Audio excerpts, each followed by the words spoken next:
12. Fe. Quiero empezar diciendo algo a lo que me gustaría que todos prestaseis especial atención. Y es esto. Si este capítulo no significa nada para vosotros, si parece estar intentando responder a preguntas que jamás habéis hecho, pasadlo por alto. No lo leáis en absoluto. Hay ciertas cosas en el cristianismo que pueden ser comprendidas desde fuera, antes de que os hayáis convertido al cristianismo. Pero hay muchísimas otras que no pueden ser comprendidas hasta que no hayáis recorrido una cierta distancia por el camino cristiano. Estas cosas son puramente prácticas, aunque no lo parecen. Son instrucciones para tratar con diferentes encrucijadas y obstáculos a lo largo del viaje, y no tienen sentido hasta que el hombre no ha llegado a esos lugares. Cada vez que encontréis en escritos cristianos una afirmación que no comprendáis, no os preocupéis, dejadla. Llegará un día, tal vez años más tarde, en que súbitamente os daréis cuenta de lo que significa. Si uno pudiese comprenderla ahora, solo podría perjudicarle. Naturalmente, todo esto habla en contra de mí, al igual que de los demás. Puede que lo que voy a intentar explicar en este capítulo esté más allá de mis posibilidades. Tal vez crea que ya he llegado allí, aunque no sea así. Solo puedo pedirles a los cristianos instruidos que estén muy atentos y me digan cuándo me equivoco, y a otros que se tomen lo que diga con cierta dosis de ligereza, como algo que les he ofrecido porque podría servirles de ayuda, y no porque yo esté seguro de tener razón. Estoy intentando hablar de la fe en el segundo sentido, el sentido más alto. La semana pasada dije que la cuestión de la fe en este sentido surge después de que un hombre ha hecho lo posible por practicar las virtudes cristianas y ha descubierto su fracaso, y ha visto que incluso si pudiera ponerlas en práctica, solo le estaría devolviendo a Dios lo que ya es de Dios. En otras palabras, descubre su insolvencia. Pues bien, una vez más, lo que a Dios le importa no son exactamente nuestras acciones. Lo que le importa es que seamos criaturas de una cierta calidad, la clase de criaturas que Él quiso que fuéramos, criaturas relacionadas con Él de una cierta manera. No añado y relacionadas entre ellas de una cierta manera, porque eso ya está incluido. Si estáis a bien con Él, inevitablemente estaréis a bien con todas las demás criaturas. Del mismo modo que si todos los rayos de una rueda encajan correctamente en el centro y en el aro, estarán inevitablemente en la posición correcta unos con respecto de otros. Y mientras un hombre piense en Dios como en un examinador que le ha puesto una especie de examen, o como la parte contraria en una especie de pacto, mientras esté pensando en reclamaciones y contrarreclamaciones entre él y Dios, aún no está en la relación adecuada con Él. No ha comprendido lo que Él es o lo que Dios es. Y no puede entrar en la relación adecuada con Dios hasta que no haya descubierto el hecho de nuestra insolvencia. Cuando digo descubierto, realmente quiero decir descubierto, no simplemente repetido como un loro. Naturalmente, todo niño, si recibe una cierta clase de educación religiosa, pronto aprenderá a decir que no tenemos nada que ofrecerle a Dios que no sea ya suyo, y que ni siquiera le ofrecemos eso sin guardarnos algo para nosotros. Pero estoy hablando de descubrir esto realmente. descubrir por experiencia que esto es verdad. Ahora bien, no podemos, en ese sentido, descubrir nuestro fracaso en guardar la ley de Dios, salvo haciendo todo lo posible por guardarla y después fracasando. A menos que realmente lo intentemos, digamos lo que digamos, en lo más recóndito de nuestra mente siempre estará la idea de que si la próxima vez lo intentamos con mayor empeño, conseguiremos ser completamente buenos. Así, en un sentido, el camino de vuelta hacia Dios es un camino de esfuerzo moral, de intentarlo cada vez con más empeño. Pero en otro sentido, no es el esfuerzo lo que nos va a llevar de vuelta a casa. Todo este esfuerzo nos lleva a ese momento vital en el que nos volvemos a Dios y le decimos: «Tú debes hacerlo, yo no puedo». No empecéis, os lo imploro, a preguntaros: ¿he llegado yo a ese momento? No os sentéis a contemplar vuestra mente para ver si va haciendo progresos. Eso le desvía mucho a uno. Cuando ocurren las cosas más importantes de nuestra vida, a menudo no sabemos en ese momento lo que está sucediendo. Un hombre no se dice a menudo: «Vaya, estoy madurando». Muchas veces es sólo cuando mira hacia atrás, cuando se da cuenta de lo que ha ocurrido y lo reconoce como lo que la gente llama madurar. Esto puede verse incluso en las cosas sencillas.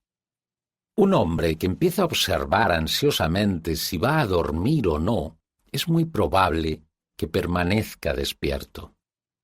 Del mismo modo, aquello de lo que estoy hablando ahora puede no ocurrirle a todos como un súbito relámpago, como le ocurrió a San Pablo o a Bunyan. Tal vez sea tan gradual que nadie pueda señalar una hora en particular o incluso un año en particular. Y lo que importa es la naturaleza del cambio en sí, no cómo nos encontramos mientras está ocurriendo. Es el cambio de sentirnos confiados en nuestros propios esfuerzos al estado en que desesperamos de hacer nada por nosotros mismos y se lo dejamos a Dios. Sé que las palabras dejárselo a Dios pueden ser malinterpretadas, pero por el momento deben quedar ahí. El sentido en el que un cristiano se lo deja a Dios es que pone toda su confianza en Cristo. Confía en que Cristo de alguna manera compartirá con él la perfecta obediencia humana que llevó a cabo desde su nacimiento hasta su crucifixión, que Cristo hará a ese hombre más parecido a él y que, en cierto sentido, hará buenas sus deficiencias. En el lenguaje cristiano, compartirá su filiación con nosotros. Nos convertirá, como Él, en hijos de Dios. En el libro cuarto intentaré analizar un poco más el significado de estas palabras. Si preferís verlo de este modo, Cristo nos ofrece algo por nada. Incluso nos lo ofrece todo por nada. En cierto modo, toda la vida cristiana consiste en aceptar este asombroso ofrecimiento. Pero la dificultad está en alcanzar el punto en el que reconocemos que todo lo que hemos hecho y podemos hacer es nada.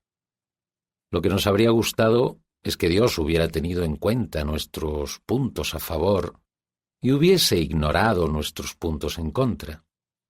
Una vez más, en cierto modo, puede decirse que ninguna tentación es superada hasta que no dejamos de intentar superarla, hasta que no tiramos la toalla. Pero claro, no podríamos dejar de intentarlo del modo adecuado y por la razón adecuada hasta que no lo hubiéramos intentado con todas nuestras fuerzas. Y en otro sentido aún, dejarlo todo en manos de Cristo no significa, naturalmente, que dejemos de intentarlo. Confiar en Él quiere decir, por supuesto, intentar hacer todo lo que Él dice. No tendría sentido decir que confiamos en una persona si no vamos a seguir su consejo. Así, si verdaderamente os habéis puesto en sus manos, de esto debe seguirse que estáis tratando de obedecerle. Pero lo estáis haciendo de una manera nueva, de una manera menos preocupada. No haciendo estas cosas para ser salvados, sino porque Él ya ha empezado a salvaros. No con la esperanza de llegar al cielo como recompensa de vuestras acciones, sino inevitablemente queriendo comportaros de una cierta manera porque una cierta visión del cielo ya está dentro de vosotros. Los cristianos a menudo han discutido sobre si lo que conduce al cristiano de vuelta a casa son las buenas acciones o la fe en Cristo. En realidad yo no tengo derecho a hablar de una cuestión tan difícil, pero a mí me parece algo así como preguntar cuál de las dos cuchillas de una tijera es la más útil. Un serio esfuerzo moral es lo único que os llevará al punto en que tiréis la toalla. La fe en Cristo es lo único que en ese punto os salvará de la desesperación, y de esa fe en Él deben venir inevitablemente las buenas acciones. Hay dos parodias de la verdad de las que diferentes grupos de cristianos han sido en el pasado acusados de creer por otros cristianos. Tal vez nos ayuden a ver más claramente la verdad. Uno de los grupos fue acusado de decir: las buenas acciones son lo único que importa. La mejor de las buenas acciones es la caridad. La mejor clase de caridad es dar dinero. La mejor cosa a la que dar dinero es la Iglesia. De modo que dadnos 10.000 libras y nosotros os ayudaremos. La respuesta a esta insensatez, por supuesto, sería que las buenas acciones hechas por ese motivo, hechas con la idea de que el cielo puede comprarse, no serían buenas acciones en absoluto, sino sólo especulaciones comerciales. Al otro grupo se le acusó de decir: la fe es lo único que importa.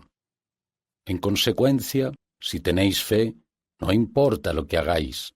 Pecad sin tasa, amigos míos, y pasadlo bien. Y Cristo se ocupará de que al final eso no importe. La respuesta a esta insensatez es que si lo que llamáis vuestra fe en Cristo no implica prestar la menor atención a lo que Él dice, entonces no es fe en absoluto. No es fe ni confianza en Él, sino sólo aceptación intelectual de alguna teoría acerca de Él. La Biblia parece dar por zanjado el asunto cuando pone ambas cosas juntas en una misma frase. La primera mitad de esa frase es: trabajad en vuestra propia salvación con temor y estremecimiento, lo que hace pensar que todo depende de nosotros y de nuestras buenas acciones. Pero la segunda mitad dice: porque es Dios quien trabaja en vosotros, lo que hace pensar que Dios lo hace todo y nosotros nada. Me temo que esa es la clase de cosa con la que nos encontramos en el cristianismo. Estoy intrigado pero no sorprendido, porque ahora estamos intentando comprender y separar en compartimentos estancos exactamente lo que hace Dios y lo que hace el hombre cuando Dios y el hombre trabajan juntos. Y naturalmente empezamos por pensar que es como dos hombres que trabajan juntos, de modo que se podría decir: él hizo esto y yo hice aquello. Pero esta manera de pensar hace agua. Dios no es así. Él está dentro de vosotros además de fuera. Incluso si pudiéramos comprender quién hace qué, no creo que el lenguaje humano pudiera expresarlo adecuadamente. En un intento de expresarlo, diferentes iglesias dicen cosas diferentes. Pero encontraréis que incluso aquellos que insisten con más vehemencia en la importancia de las buenas acciones, os dicen que necesitáis fe.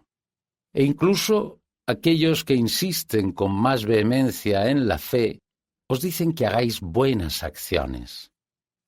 En todo caso, yo no voy a pasar de aquí. Creo que todos los cristianos estarán de acuerdo conmigo si digo que a pesar de que el cristianismo parece en un principio tratar solo de moralidad, solo de reglas y deberes, y culpa y virtud, nos conduce más allá de todo eso hasta algo que lo trasciende. Uno tiene una visión de un país en el que no se habla de esas cosas, salvo tal vez en broma. Todos los que allí habitan están llenos de lo que llamamos bondad, del mismo modo que un espejo está lleno de luz.